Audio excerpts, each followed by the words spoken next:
জুবায়েদ, শুনতে পাচ্ছেন নিশ্চয়ই, যে ৩ জন র্যাব সদস্য আহত হয়েছেন তাদের সম্পর্কে কিছু জানতে পারলেন? সব মিলে কি অবস্থা এখন সেখানকার?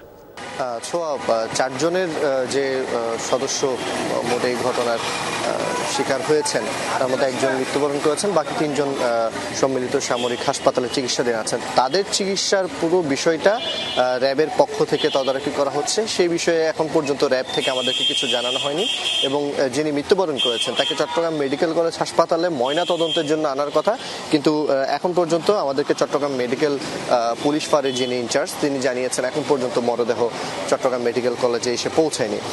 তো সেই জায়গা থেকে এখন পর্যন্ত আমরা যারা আহত হয়েছেন তাদের বিষয়ে সুস্পষ্ট কোনো তথ্য পাইনি, বা যিনি নিহত হয়েছেন তার ময়না তদন্তটা কবে নাগাদ তার মরদেহ আনা হবে বা শুরু হবে, কি প্রক্রিয়া হচ্ছে সেটা আমরা র্যাবের পক্ষ থেকে যখন জানানো হবে তখনই বিস্তারিত আপনাদের জানাতে পারবো। তবে একটা বিষয় জানাতে পারি, সেটা হচ্ছে জঙ্গল সেলিমপুরে যে র্যাব সদস্যদের উপর হামলা এবং যে হত্যার ঘটনা, এই ঘটনার পেছনে কিন্তু বেশ কিছু কারণ উঠে এসেছে। সেই জঙ্গল সেলিমপুরে 4 দশক ধরে পাহাড় কেটে যে সন্ত্রাসের সাম্রাজ্য তৈরি করা হয়েছে, সেই সাম্রাজ্যে এই র্যাব সদস্যরা যাবেন সেটা আগে থেকেই তারা কোনো না কোনোভাবে জানতেন।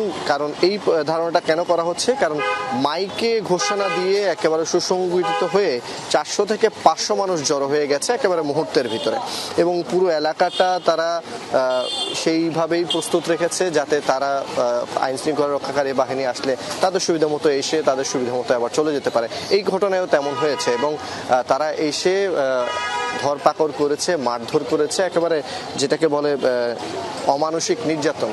র্যাব সদস্যদের মেরে দাঁত পর্যন্ত ভেঙে দেওয়া হয়েছে, এমনটাও আমরা জানতে পেরেছি। তবে এই যে ঘটনাটা ঘটেছে সেই ঘটনাটা র্যাবের কাছে বা আইন শৃঙ্খলা রক্ষাকারী বাহিনীর কাছে বেশ উদ্বেগজনক, এবং গত রাত থেকেই র্যাব, পুলিশ এবং সেনাবাহিনীর যৌথ বাহিনী গঠন করা হয়েছে এবং যে কোনো মুহূর্তে অভিযান পরিচালনা করা হতে পারে এমনটা আমরা জানতে পেরেছি। এবং গতকালকে যে ঘটনা সেটাতে মাইকে ঘোষণা দিয়ে যে এই ঘটনা হলো, সেই জায়গা থেকে একটা প্রশ্ন উঠে যে আসলে এমন একটা স্থান বাংলাদেশের ভিতরে, এমন একটা জায়গা যেখানে আসলে র্যাবের সদস্যরা গেলে বা পুলিশ সদস্য গেলে সেই জায়গায় তাদেরকে হামলার শিকার হতে হচ্ছে, হত্যাকাণ্ডের শিকার হতে হচ্ছে। এর আগেও আমরা দেখেছি জেলা প্রশাসক গিয়ে জায়গা উদ্ধারের জন্য জঙ্গল সেলিমপুর, সেই জায়গায় গিয়ে তাদেরকে বেগ পেতে হয়েছে।